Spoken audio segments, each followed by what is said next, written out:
Hello movie technocrats, here we are again with another episode as we continue to dig through the movies created in this world just for us to enjoy and waste our time watching things that don't matter.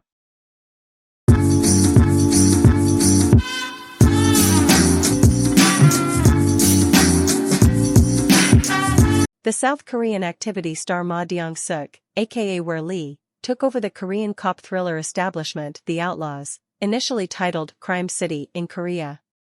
A blockbuster continuation to The Outlaws was discharged in May beneath the changed title of The Roundup, which justifiably shifts the series' center onto Lee and absent from his remote criminal adversaries, Korean Vietnamese ruffians in The Roundup and Chinese Korean hoodlums in The Outlaws.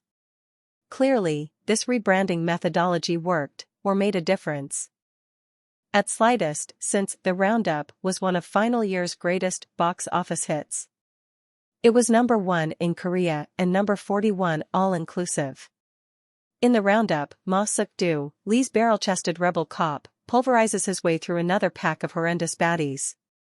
A modern continuation, The Roundup, No Way Out, conveys more long-winded thrills, in spite of the fact that, as in The Roundup, any scene without Lee feels like a squander of time. Both The Roundup motion pictures are beautiful non-specific, past and satisfactory serving of slapstick-y savagery. Whereas The Outlaws highlights a compelling lowlife and a well-used gathering cast. The Roundup, No Way Out does not make strides on the somewhat refined equation of The Roundup, but it goes down a small smoother and is outstandingly slicker. As it were Lee, a scene-stealing character on-screen character, may make you need to root for a oafish character like Ma. Ma turns out reprobates by snapping their wrists, propelling them over the room, frequently actually, or body slamming them into entryways, work areas, windows, and what have you. He doesn't squander time clarifying himself, not to his peers, onlookers, witnesses, or suspects that he shakes down. Ma recoils and moans effectively since as it were he's solid sufficient to punch through all that annoying police procedural ready tape. In The Roundup, No Way Out, the Japanese Yakuza send a unfeeling hitman, Ricky, Munetaka Aoki, to gather a stolen shipment of hyper, an addictive and used club sedate, from the White Shark clan, their stealing Korean accomplices. Before long, Ma finds the genuine reason why no one else has seized the deal of hyper in Cheongdam. The White Shark clan has not as it were been protected, but effectively made a difference by degenerate cop Ju Song-chul, Lee Jun-hyuk, who beats an individual officer to passing with a crowbar in his to-begin-with scene, and is as it were distinguished as a constable around 30 minutes afterward. That sort of asked and answered Ben talks to the effects-driven nature of these motion pictures, which depend on basic summer motion picture delights. Like physical comedy schedules and or one-sided clench hand battles that make Where Lee see like a bulky far-off cousin of both Joe Ware pastry specialist and One Punch Man. At slightest Ricky and the White Shark clan are more compelling than the murderous Korean Vietnamese criminals of The Roundup, who were as it were as compelling as they were convincingly relentless. There are a few locks in car chases and physical battles in The Roundup, No Way Out, but they're never the entirety of their alluring parts, and their choreography tends to drag on. It's still fun to observe Lee hurl around expansive, physically forcing heavies like they're man-sized beach balls, but indeed that appealing exhibition gets ancient, particularly when you're anticipated to see Ma as a human-scaled individual who happens to move and conversation like a comedian strip character. On the off chance that Lee wasn't as of now in a Wonder motion picture, I'd propose that he ought to play Ben Grimm within the inescapable Fantastic Four reboot.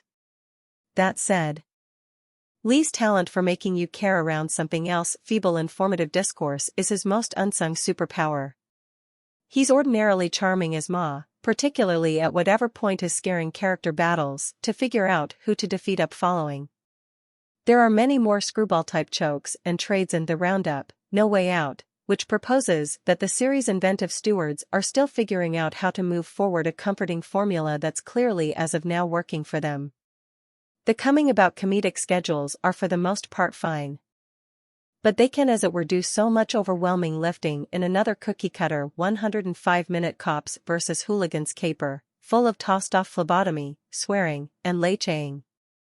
You still a ladies' man? Still may be.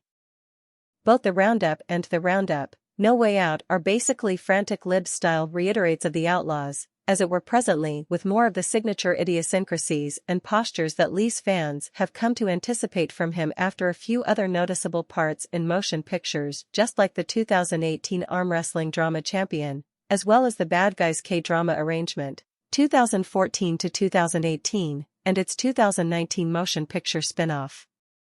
The characters within The Roundup, No Way Out and their issues are as deplorable as you might anticipate from the Activity motion picture identical of a Saturday Night Live movie spin-off.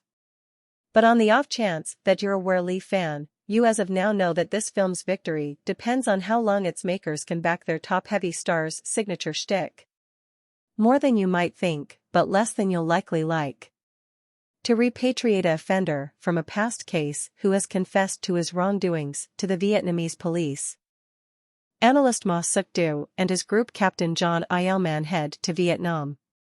Finding something odd with the confession, they learn that of late, Korean visitors have been vanishing with no follow all over Southeast Asia, and all evidence point to one Kong Hae-sang, a heartless criminal within the propensity of seizing individuals for emancipate and slaughtering them once he gets the cash.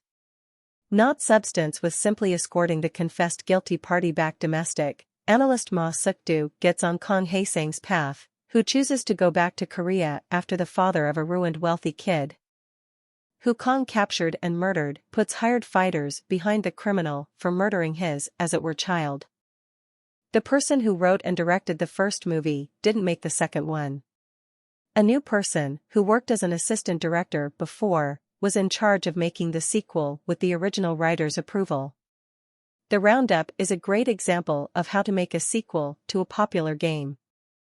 Kim Min-sung wrote a script that is very similar to the first one, but even better. The jokes in the last one were not always funny, but the ones in this one are a lot funnier. To make things funny, the script knows that Ma Dong-suk's body movements and awkward actions are not the only things that make people laugh. Other people in his team are also hilarious. The script gives them a lot of time to show their comedy talent, especially the captain named John Il-man. In the new version, there is more action that happens very often and is very violent.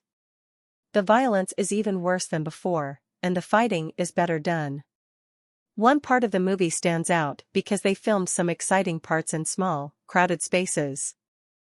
There's a cool fight that happens in a dirty apartment in Ho Chi Minh City with multiple parts, like one part without any cuts. They also filmed parts of the fight in a lift and a public bus in Seoul. Ma Dong-suk delivers impressive one-punch knockouts that make the crowd happy. This new version doesn't have any cool companions for the main bad guy, like the ones in the old version played by Jin Seung-kyu and Kim Sung-kyu, which people remember. The story might not be as detailed as The Outlaws. But that doesn't affect the final result because Don Lee still throws people over his shoulders throughout the movie. Talking about Ma, he knows what he needs to do in a situation like this, and he does it well. He always wears a shirt that is too small or a t-shirt that looks like it might break soon. This makes Ma Suk-do look funny to the audience, but also scary to the bad guys. He's getting better at making people laugh with every new job he takes on. He uses his natural clumsiness in a good way to make it even funnier. The first part of the show was really good. One of the main characters, played by Yoon Kai-sang, was a really good bad guy. People were worried that the show wouldn't be as good without him. But a new character, played by Sun Suk-woo, called Kong Hae-sang, was introduced and he's just as good. This is an actor who keeps getting better at his job. His latest role is playing a scary criminal with lots of tattoos and a bad temper. He can switch from smiling to looking angry really quickly. Another actor who should be mentioned is Choi Gi-woo. His character, Captain John Il-man, has a bigger part in the movie and the actor uses his time on screen to make us laugh.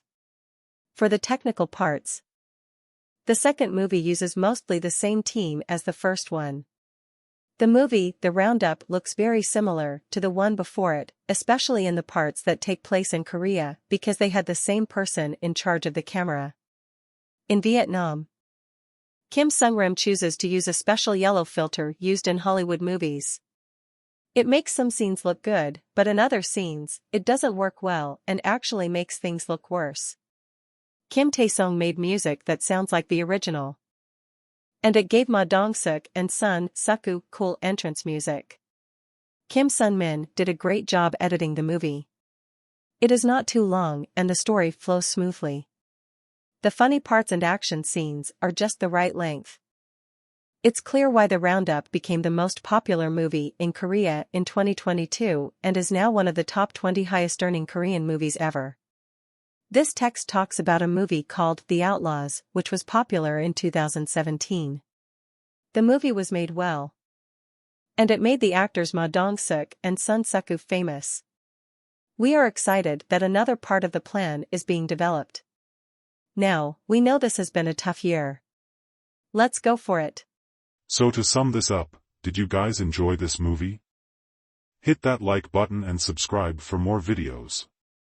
We do this every now and then. So make sure you're always up to it every time we post new semi-erotic movies for you to enjoy. Don't forget our channel named Movie Technocrats and share it to your friends and watch the funny scenes together and make some memories with each other. Till next time, Technocrats. See you.